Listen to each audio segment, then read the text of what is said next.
I'm going to make this as quick as I can because bandwidth is precious. Here's the one window that I have done.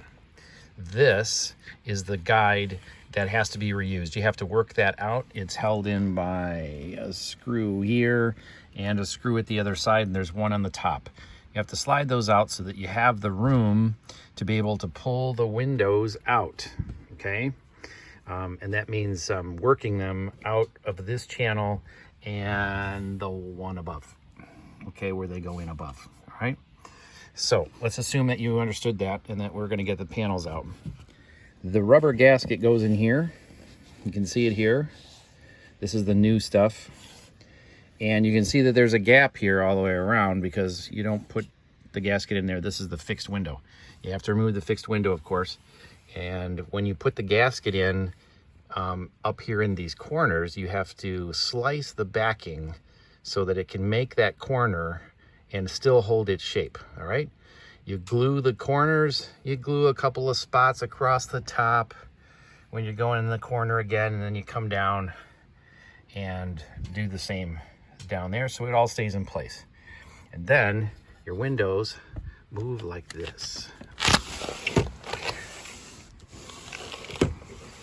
It's just so wonderful to have a window that moves like that. I can't tell you how much, okay?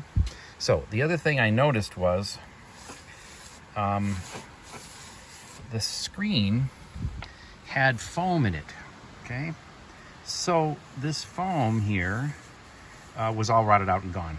So what I did is I took some of the whiskers and I put them in there so that I can keep the bugs out all the way around. So I added extra whiskers in to improve the seal on the screen so when you close it, makes this nice little fit and it shoves in there well and no bugs can get in.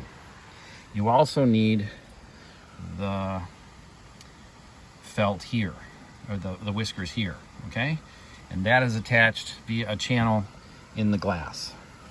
And there's a much wider one that's on the screen here that I did not change because mine were okay, all right? But that's a different size altogether, and I did not mention that in the post of the materials needed. I use the glues the 3M glue that I mentioned to, hold these things in and prevent them from moving, and then of course in doing the corners here. And then of course you have to cut a slot for the channel. I don't know if you can see that well. It's right here. This is cut out so that water can pass through out your weep hole covers, right? So you cut that out and make sure you do that in all the places where the flocked rubber window channel is, okay? Hopefully that covers it succinctly, and best of luck getting yours done. I have 11 more to do.